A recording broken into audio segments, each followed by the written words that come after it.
அடுத்த 24 மணி நேரத்தில் தமிழகம் மற்றும் புதுச்சேரியின் கடலோர மாவட்டங்களில் இடியுடன் கூடிய கனமழை பெய்ய வாய்ப்புள்ளதாக சென்னை வானிலை ஆய்வு மையம் தெரிவித்துள்ளது.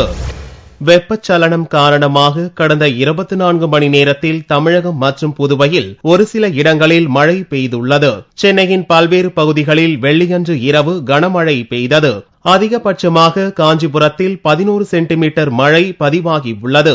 அடுத்த 24 மணி நேரத்தில் தமிழகம் மற்றும் புதுச்சேரி உள்ளிட்ட கடலோர மாவட்டங்களில் இடியுடன் கூடிய கனமழை பெய்ய வாய்ப்புள்ளதாக சென்னை வானிலை ஆய்வு மைய இயக்குநர் ரமணன் தெரிவித்தார்.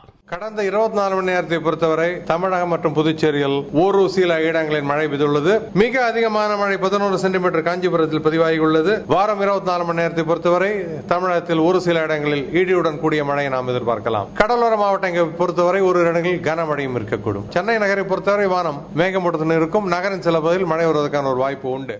வெள்ளியன்று கடலூர், காஞ்சிபுரம், திருவாரூர், நாகை, விழுப்புரம் போன்ற கடலோர மாவட்டங்களிலும் நாமக்கல், சேலம், திருவண்ணாமலை உள்ளிட்ட உள் மாவட்டங்களிலும் பெரும்பாலான இடங்களில் மழை பெய்துள்ளது. கேரளா மற்றும் கர்நாடகாவில் தென்மேற்கு பருவமழை வலுக்குறையும் நிலையில் தமிழகம் மற்றும் புதுச்சேரியில் இடியுடன் கூடிய கனமழை பெய்வது இயல்பு என்றும் ரமணன் தெரிவித்தார்.